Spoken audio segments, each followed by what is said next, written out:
Olá, meu nome é Sérgio Lírio e este é mais um Carta Capital Entrevista. Eu recebo aqui hoje o sociólogo Boaventura de Souza Santos.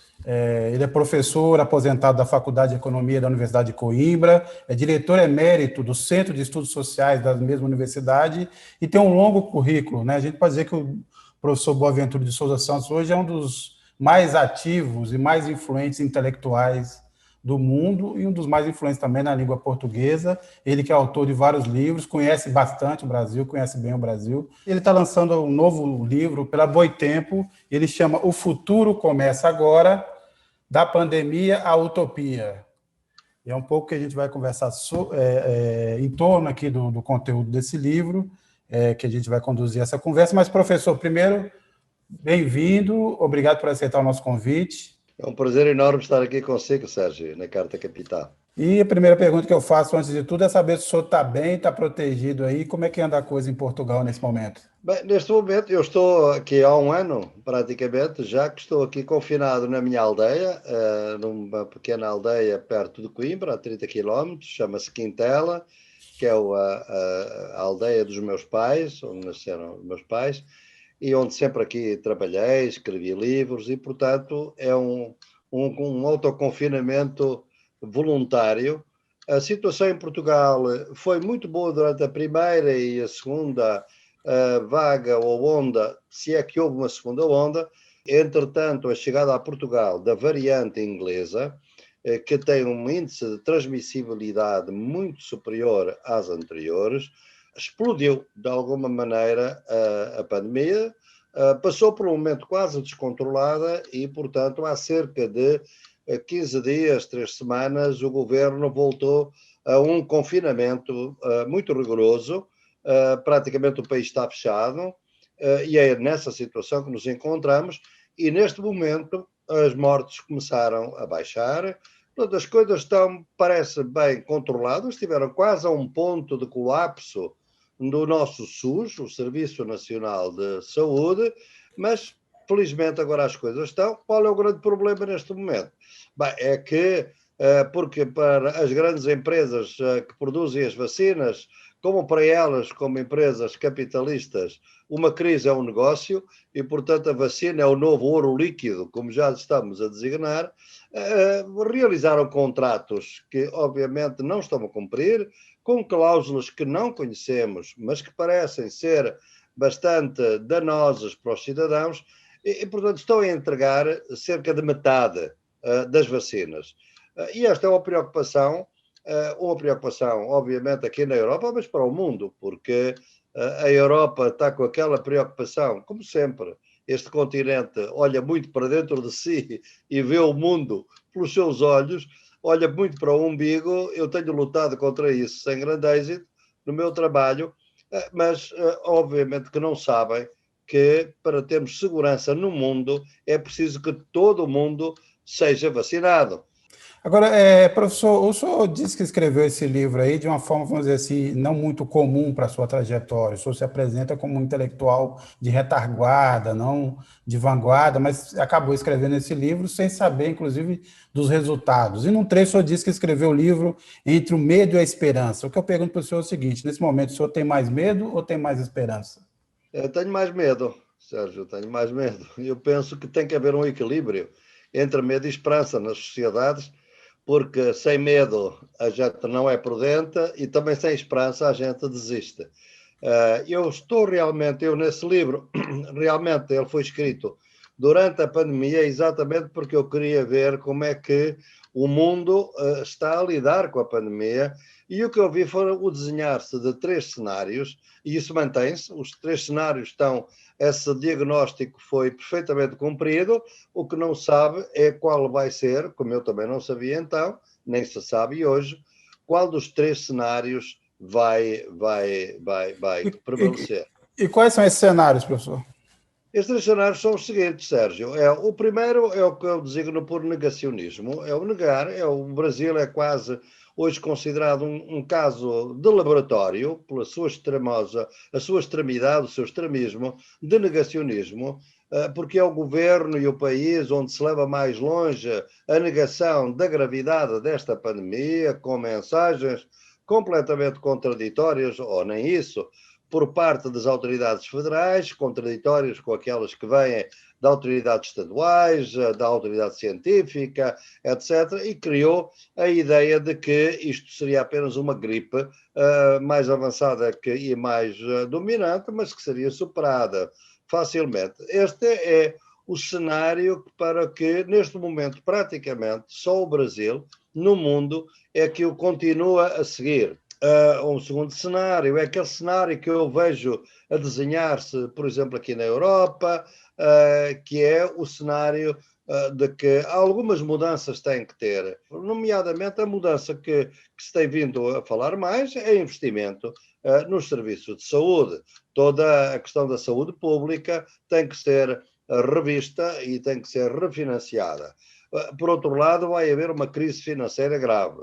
E há um terceiro cenário, para o qual eu aponto neste livro, que é se esta pandemia não é uma grande oportunidade para começarmos a fazer as mudanças que nós temos que fazer e que sabemos que temos que fazer, se não queremos que as pandemias sejam recorrentes e sejam cada vez mais graves. Então professor, desculpe, só que eu queria entrar logo, porque justamente acho que o centro desse novo livro, intitulado O Futuro Começa Agora, é justamente esse ponto que o senhor disse, que o século XXI, de certa forma, está começando agora.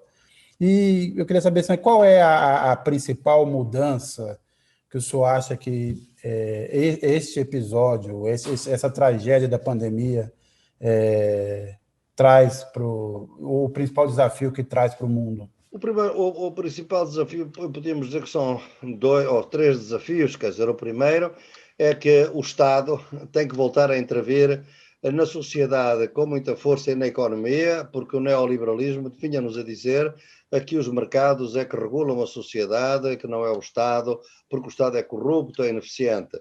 Veio a pandemia e as pessoas pediram proteção ao Estado, não pediram proteção aos mercados. Os Estados vão realmente responder a isto? É o primeiro desafio. O segundo desafio é um desafio da matriz energética da nossa produção, porque a nossa matriz energética é uma matriz assente naqueles fatores que vão causar mais pandemias no futuro, que é a degradação ambiental, o aumento, o aquecimento global e, enfim, a iminente catástrofe ecológica. Portanto, os países têm que começar a diversificar na sua matriz energética, depender menos do petróleo, depender mais das energias renováveis. Em terceiro lugar, eu penso que é também os hábitos de consumo que a gente tem que mudar. Nós, por exemplo, estamos a usar um consumo de o que nós chamamos de obsolescência planeada, isto é, os produtos duram pouco propositadamente, um computador, um celular, tem que começar a durar mais, porque nós não podemos estar a desperdiçar tanto recurso natural como tendo a desperdiçar. A soberania alimentar, que muitos países pensaram que isto era uma coisa dos movimentos sociais, dos camponeses, no caso do Brasil, do MST, está a ser discutida hoje na ONU. Os países têm que ter soberania alimentar, porque se não tiverem, pode ser um desastre durante uma pandemia. E finalmente eu diria, veja pelo meu caso e por causa de muitas pessoas com quem tenho falado, quem pode fugir da grande cidade para o campo, fugiu, aqui no Brasil como aqui em Portugal. Então o campo tem que ser mais protegido no futuro e não serem apenas as cidades que são o grande símbolo do progresso. Nós temos que dar ao campo, ao mundo rural, mais possibilidades, por exemplo, de acesso à internet, que neste momento é muito deficiente, até aqui em Portugal. E, por outro lado, as cidades também têm que ser mais vivíveis, porque como elas estão agora com os transportes públicos, que neste momento é um grande fator de transmissão em todo o mundo, é o transporte público, bem, então nós temos também que rever a questão dos nossos transportes públicos para serem de qualidade, e é isso basicamente o que está por aí. É isso que o senhor fala que o senhor diz que no período passado o homem subjugou a natureza, e agora a natureza, de certa forma, vai subjugar o ser humano, é isso? Isso aí resume mais ou menos essa ideia? Não é subjugar, eu acho que quer dizer, claro que se a gente, eu olho para isto e vejo, Sérgio, a vida humana é 0,01% da vida do total do planeta. E, no entanto, somos uma fração muito pequenina e, apesar disso, temos vindo a destruir o planeta de uma maneira completamente irresponsável. Eu penso que este vírus é um mensageiro, quer dizer, a natureza está-nos a dizer, se vocês continuarem a destruir a natureza, a desestabilizar os ciclos vitais dos animais selvagens e os hábitats e as florestas, contaminar os rios, se continuarem a fazer isso, vão apanhar muito mais pandemias. E o que eu acho que há aqui uma mudança, é uma mudança de época, de facto, para mim, é que nós temos que deixar de pensar que a natureza nos pertence e temos que começar a pensar que nós é que pertencemos à natureza. E, portanto, temos que cuidar dela. E quem nos tem dito mais isso no mundo são os povos indígenas, são os povos quilombolas, são os camponeses, e nós não temos olhado para o que eles nos dizem, mas se calhar agora vamos ter que olhar mesmo, porque a necessidade a muito obriga, como a gente diz em Portugal. Agora, professor, tem dois pontos aqui que eu queria tratar, que, na verdade, acabam, de alguma maneira, vamos dizer assim, diminuindo qualquer sentimento de esperança. Eu vou começar pela questão da desigualdade. Você olha em qualquer lugar do mundo hoje, isso é mais pronunciado, obviamente, nos países em desenvolvimento, os bilionários ficaram mais bilionários neste último ano, enquanto a pobreza, e principalmente a pobreza extrema, aumentou e irá aumentar. Agora, esse aumento da desigualdade não parece incomodar ninguém, né? Parece ter também virado um dado da natureza, natural, sim, é uma coisa inevitável. E todo mundo achava, por exemplo, que essa pandemia ia mudar um pouco esse conceito, mas até agora não. Ou isso está florescendo e a gente vai ver o resultado disso um pouco mais para frente. Vamos ver, Sérgio, eu acho que a história e as sociedades têm uma dinâmica que é muito diferente da nossa dinâmica individual e da nossa maneira de pensar. Quer dizer, é evidente que eu penso que vai ter que ter uma resposta. Do ponto de vista da economia em que a gente se encontra, a economia capitalista, a crise é um negócio e, portanto, por isso é que muita gente enriqueceu à custa exatamente da própria pandemia, embora alguns setores estão em perda e estão a passar uma crise que, como nós temos vindo a assistir em diferentes partes do mundo. Portanto, eu acho que isto vai explodir, quer dizer, veja, antes da pandemia, vários países estavam, digamos, em polvorosa de perturbação social, países como a Colômbia, países como o Chile, países como a Tunísia, como o Líbano, as pessoas estavam na rua a gritar basta. A gritar basta contra quê? Contra a austeridade, as políticas de cortes na educação, nos transportes, na saúde. É, no fundo, as consequências do neoliberalismo. O Brasil, enfim, tinha começado a passar por este período já a partir de 2013 e depois entrou num período, enfim, muito específico, que é este em que a gente se encontra, em que, de alguma maneira, entrou no poder um outro fator de preocupação, que é uma lógica de discurso de extrema-direita, que está muito em vigor no Brasil e que naturaliza exatamente tudo, naturaliza as mortes, naturaliza a indiferença, cria indiferença. Todos vamos morrer, diz o vosso presidente, quer dizer, é esta indiferença que dá aquilo que o senhor chamou naturalização, isto é, esta é a situação em que a gente se encontra, é extremamente preocupante, porque tem o outro lado, que é a degradação da democracia, o que nós temos vindo a chamar uma desdemocratização. As democracias estão a entrar em perda. Os Estados Unidos é um bom exemplo. E como sabem, eu tenho vivido nos últimos 35 anos, metade do ano, nos Estados Unidos. Portanto, acompanho muito de perto esta degradação de que o Trump não é uma causa, é um sintoma, não é propriamente o causador de todas estas questões. Para onde é que isto nos leva? Eu penso, se o negacionismo prevalecer, se nada for feito, vai aumentar, veja que vai ser um sistema financeiro internacional a tentar espremer ainda mais os países para pagarem a dívida. Como é que eles vão pagar se não podem tributar os ricos? Porque o neoliberalismo não deixa que haja a tributação dos ricos, não deixa que se acabem com os paraísos fiscais. Onde é que os Estados vão buscar o dinheiro? Mais impostos não podem, então é cortar os serviços públicos. Isso vai causar realmente, já estava a causar, muito protesto e a minha ideia é que a democracia não aguenta. Nós vamos entrar num processo provavelmente... Então, esse é o segundo ponto, né? O senhor falou no início do que o Brasil é um laboratório do negacionismo.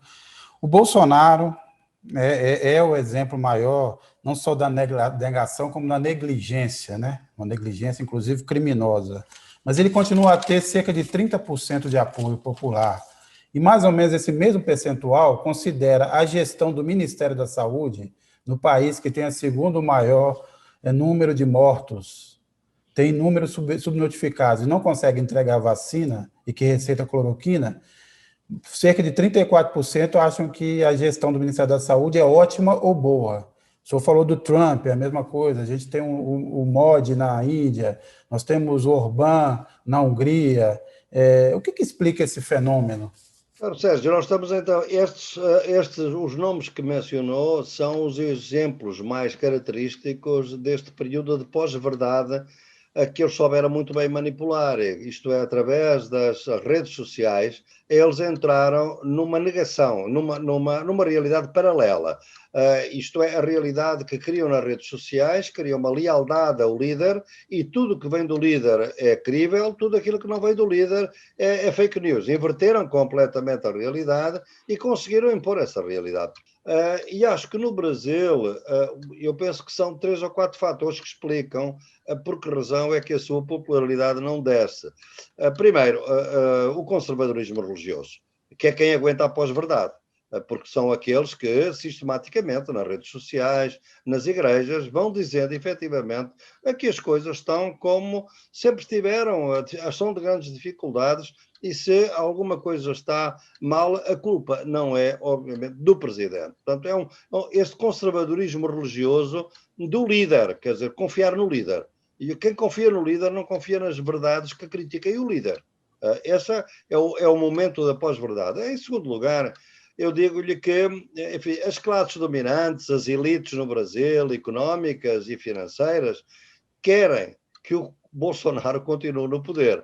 Não porque seja uma pessoa que as goste, é porque faz o serviço.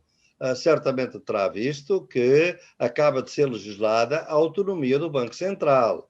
Isto é uma medida gravíssima para um país que queira criar uma política de contraciclo no fim desta pandemia. É isto que eles querem que se continue a fazer e por isso o Paulo Guedes é que é importante e vai continuar a ser importante durante isso. Um terceiro fator é que foi a questão da assistência emergencial, esse auxílio emergencial, que eles viram muito bem que era preciso acalmar a situação extrema, apesar de terem tido essa ideia mirífica e grotesca do plafond da PEC, do teto das despesas sociais, o próprio Paulo Guedes, neste momento, já está a admitir que tem que se continuar com o auxílio emergencial e a minha previsão é que aguentará e será reproduzido o tempo necessário para garantir até 2022. Finalmente, eles sabem que eventualmente têm melhores candidatos, até à direita, e que podem ganhar, mas sabem uma coisa, é que Bolsonaro não vai deixar o poder se não ganhar de uma maneira contundente, isto é, expressiva, tal e qual como aconteceu com o Trump. Portanto, não vai reconhecer uma derrota, e se não reconhecer uma derrota, a grande pergunta é de saber se a institucionalidade brasileira aguentará como aguentou a dos Estados Unidos. Isto esteve à beira de uma guerra civil, e já voltou atrás e não puniu sequer o Trump. Portanto, o Trump vai voltar e vai voltar com muita força, digo-lhe, posso-lhe dizer. E, portanto, perante isto, o que vai acontecer no cenário? Bem, não se quer agora destituir o Bolsonaro, porque pode levar a que seja um militar e pode haver um golpe, etc. Bem, em 2022, se ele não for expressivamente derrotado, haverá provavelmente um golpe, porque estes líderes não sabem abandonar o poder democraticamente, nem o exercem democraticamente, nem sabem abandonar democraticamente. Portanto, é de prever que esta é a situação. As classes dominantes estão a ver essa possibilidade. Tem outros candidatos, tem Dória, tem uma série de gente, mas enquanto o serviço for feito, ele não está tudo feito ainda não está tudo feito, querem continuar com as privatizações. Mas, professor, e uma eventual pressão internacional, que efeito poderia ter? Não há, quer dizer, não vai haver pressão internacional. No caso o Tribunal Penal Internacional, aliás, como sabe, pune indivíduos, não pune regimes. Portanto, não tem uma eficácia por aí além. O que acontece com o Biden? Bem, o Biden, há muito tempo que eu tenho vindo a dizer, porque tenho vindo a analisar com muito cuidado quem é aquele nomeia como seus assessores, não vai mudar grandemente a sua política na América Latina. Eles querem continuar a controlar o continente e, obviamente, que não consideram que o trabalho de destruição da autonomia relativa que tinha a economia brasileira, um dos países dos BRICS, que teve que ser posto de joelhos, foi o trabalho feito, obviamente, pela Lava Jato, concluído por Bolsonaro, ainda não está concluído. O que eles não querem nunca é que se volte a qualquer coisa que signifique redistribuição social, como aconteceu nos anos do presidente Lula. Portanto, Agora, não tenho aqui... o senhor disse que o Brasil é um laboratório do negacionismo. O senhor diria também que ele é hoje um laboratório do neoliberalismo, que em outras partes do mundo está em questionamento? Bem, o neoliberalismo, obviamente, perdeu muita legitimidade durante a crise, fundamentalmente porque o Estado foi a instituição a que as pessoas recorreram e deram-se conta em muitos países que no Estado não estava lá. Eu próprio disse aqui muitas vezes em Portugal que, apesar de continuarmos a ter um bom serviço nacional de saúde, correspondente ao vosso SUS, ele há 10 anos estava muito mais bem equipado para resistir e responder a uma crise pandémica como esta do que agora. Porque realmente nos últimos 10 anos houve muita privatização, houve subfinanciamento e houve a emergência de um sistema privado de saúde, ou seja, a saúde como negócio e não como serviço público, que não existia antes. Se nós analisarmos o que é o que eu faço aí no livro, os editoriais do Financial Times, que é um jornal que eu sigo muito para exatamente identificar o tal segundo negócio, o tal segundo cenário, que eu chamo gato pardo, isto é, há algumas mudanças para que nada mude na substância. É aí que o Financial Times incide, isto é preciso financiar a saúde, é preciso financiar um contrato social. Ele acha que, os editoriais acham que esta polarização social vai levar a uma catástrofe e, portanto, a desigualdade tem que ser travada.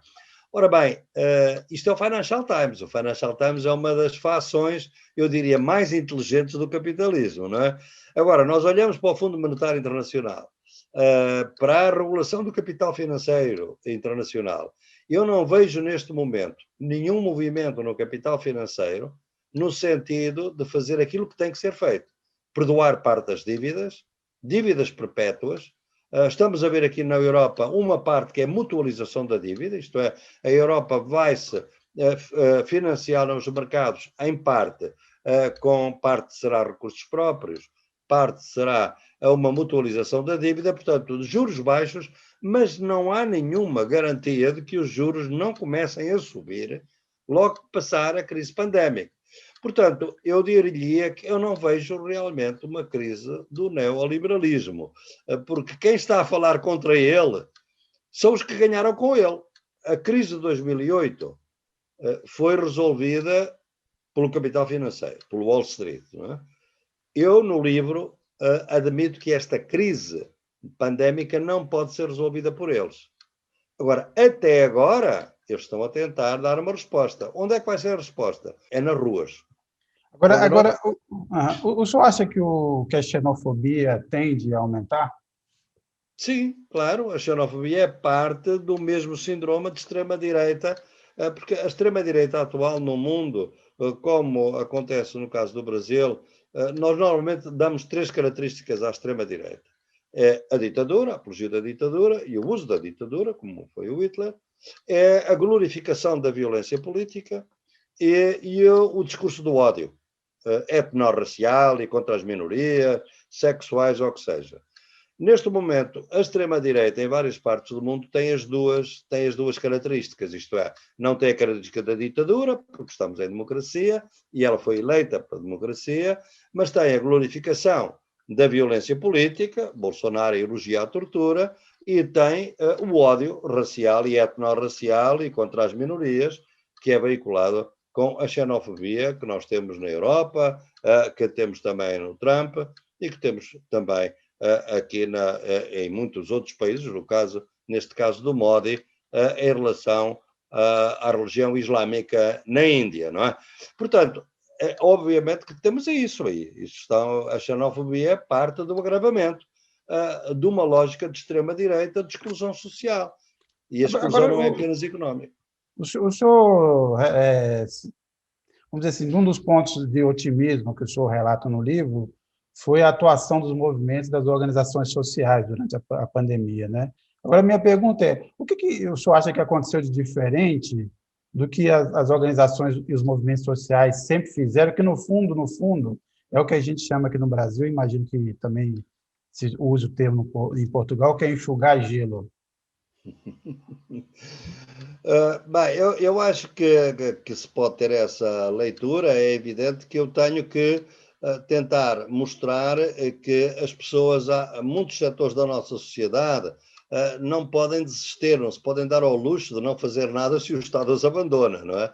E o que eu procurei fazer foi que, por um lado, não foram apenas as organizações sociais, eu analisei também que dentro de Estados federais ou outros, houve iniciativas a nível local extremamente interessantes. Nesse livro, eu seleciono um caso brasileiro, que é o caso de Niterói, que teve um comportamento na pandemia muito diferente de outras cidades do Brasil, com uma coincidência e uma convergência entre o município e a comunidade científica desde cedo, com confinamentos, enfim, um comportamento, a meu entender, exemplar. Não foi o único, mas foi aquele que eu analisei. Na Índia, o estado de Kerala, que é um estado que tem sido governado por governos socialistas de esquerda e que teve um comportamento ao longo desta pandemia muito diferente do comportamento da Índia. Portanto, ao nível dos próprios Estados houve muita diferença. Ao nível das organizações, as organizações abandonadas tiveram que fazer aquilo que sempre têm feito. Pode dizer, bem, isso é para remediar uma situação, enxugar o gelo. Bem, é verdade, mas a verdade é que mostraram que têm capacidade para resistir. Veja, por exemplo, os milhares de toneladas de alimentos que foram distribuídos pelo MST, os indígenas na Colômbia. Eu analiso também no livro essa extensão de distribuição de comida saudável a quem estava a passar fome. Eu acho que isto é notável como solidariedade humana, isto é, o que é que isto mostra? É que o indivíduo do neoliberalismo, o homo economicus, aquele que só olha para o seu umbigo e para o seu interesse, não existe nas classes populares. Eu não vi nenhuma solidariedade, Sérgio, isto é a coisa mais interessante que eu observei, não vi nenhuma filantropia digna do nome de ricos para pobres. Não vi nenhuma solidariedade entre ricos e pobres. Vi que os ricos procuraram é fugir o mais possível. Isolar-se, não é? Agora, entre pobres, vi muita solidariedade. Paraisópolis, no Brasil, correu o mundo a sua forma de organização. Os povos indígenas do Maranhão, como os da Colômbia, correram o mundo pelas formas como se protegeram dentro das comunidades. Portanto, eu acho que isto significa que há muita solidariedade entre as populações. Ela não tem expressão política. Para as classes populares são a grande maioria. E, portanto, elas não têm, a esquerda não lhes dá muita atenção, não tem grande contacto com elas, com essas lutas, vive num mundo paralelo, que eu também tenho criticado, e as outras forças políticas sempre tiveram muito desprezo no Brasil por a situação das grandes maiorias, por preconceito racial, por preconceito de classe, enfim, todos nós conhecemos isso e é uma tragédia. Agora, claro que a mesma pergunta muitas vezes pelo mundo fora, então afinal o país do Fórum Social Mundial não faz nada? Os movimentos não despertam? Bem, obviamente que a crise pandémica torna difícil a mobilização nas ruas, não é?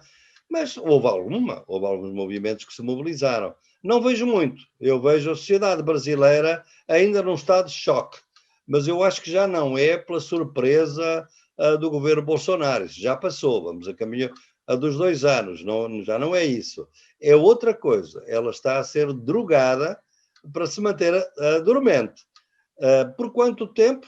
Ninguém pode prever, mas eu dá-me a impressão que há aqui algo que não entendemos muito bem, como é que essa indiferença está a ser tão prevalecente durante tanto tempo.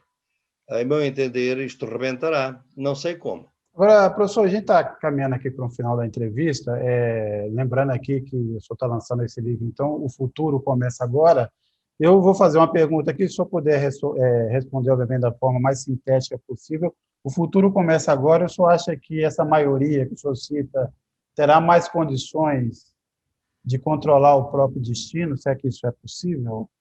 Ou não, ou estamos numa situação em que essa maioria está rendida a um grupo muito pequeno e será difícil mudar? É uma resposta difícil, como pode imaginar. Porquê? Porque nós sempre prevemos que as coisas ocorrem pelos bons acontecimentos. As grandes transformações são normalmente resultado de tragédias. Pode ser uma depressão global, como foi a Grande Depressão de 29, pode ser uma guerra, pode ser outra coisa. Eu penso que nós caminhamos para uma tempestade perfeita que vem de uma convergência entre dois fatores extremamente estabilizadores. É uma degradação ambiental que vai agravar as condições da própria habitabilidade da vida humana no planeta, porque vai pô-la em risco cada vez mais, e a polarização social da desigualdade. Portanto, estes dois fatores estão a convergir para uma situação de catástrofe. Ela só pode ser evitada, ou seja, de uma forma positiva, que não envolva muita destruição e que não envolva guerra, se houver forças políticas que sejam capazes de prevenir a tempo. Ora, essas forças políticas são as forças democráticas e as forças de esquerda. O que é que eu vejo neste momento? O Brasil continua a considerar que as forças da direita até nem são da direita, chamam-lhe centrão, que é um eufemismo um bocado ridículo internacionalmente. São os países, são os governos de partidos da direita, e a esquerda parece-me realmente que continua ainda a olhar para o seu umbigo, um umbigo muito dividida, muito jogo de personalidades, sem capacidade de olhar, viver e entender o que se passa nas periferias, onde as pessoas vivem, mas onde os políticos não vivem. Quem vive são os pregadores evangélicos. Não tenho nada contra a religião, tenho apenas contra a utilização política da religião. Vejo aqui que alguma coisa se vai passar, pode ser depois de muita morte e de muito sacrifício humano, muito mais que este, ou pode acontecer que efetivamente haja um alerta democrático, porque se não for democrático será muito violento, das forças políticas e um certo despertar internacional, que também não estou a ver. Neste momento, o secretário-geral da ONU, o Guterres, o que diz é: estamos a assistir a uma lógica nazi a emergir por todo o mundo. Travem essa lógica. A lógica só se pode travar travando a desigualdade social e a xenofobia, travando este modelo de desenvolvimento. É isso que a gente tem que ver. Haverá forças políticas internacionais, vamos ver o que é que nos pode dizer, mas eu não posso responder mais sinteticamente, nem menos ambiguamente à sua pergunta, porque seria, obviamente, ir muito para além daquilo que a mente humana do cientista social pode fazer, porque prever o futuro ninguém pode prever. Tá certo. Professor Boaventura, mais uma vez, muito obrigado pela participação, é sempre um prazer conversar com o senhor. Boa sorte, continue se cuidando, tá? Se protegendo. Sim. E o senhor também aí, Sérgio. Continue também e que vamos falando. Foi um gosto enorme. Eu agradeço quem nos acompanhou até agora. Eu estive aqui com o professor Boaventura de Souza Santos, está lançando mais um livro pela Boitempo, O Futuro Começa Agora, da Pandemia à Utopia. Então, obrigado a quem nos acompanhou e até a próxima.